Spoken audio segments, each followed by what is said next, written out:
Not much actually has come out from the Trump administration. We had that written statement by the Pentagon which acknowledged the strikes, said that it was more than a dozen ballistic missiles on 2 locations in Iraq on bases that housed U.S. troops, and that those ballistic missiles came from Iran. Other than that, really not more information, because they are still assessing the damage, the battle damage assessment still ongoing, and therefore the Pentagon not giving more information.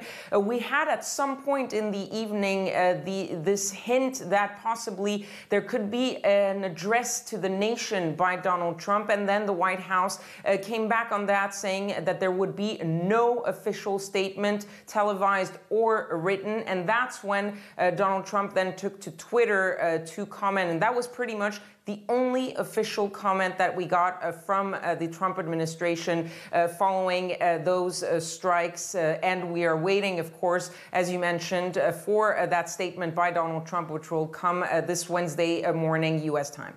Yeah, it's going to be crucial, that, isn't it, Ketavan? I mean, as Catalina was saying there in Tehran, everyone waiting to hear what the next step could or may not be at this stage.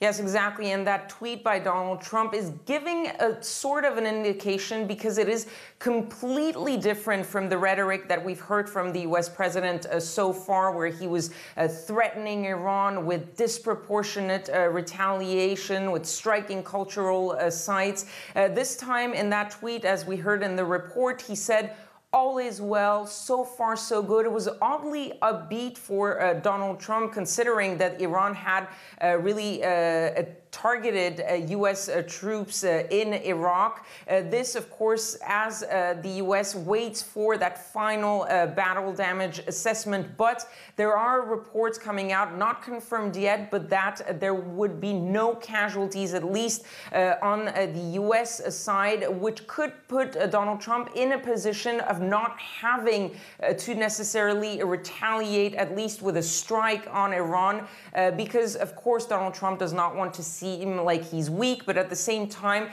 he is getting the idea that this could escalate very quickly. He saw that Iran was willing to reply, and maybe this is a sign that the statement that he's about to make will be one of possible de-escalation, and maybe mirroring a little bit what we heard from the Iranian Prime Minister, who is also trying to de-escalate now.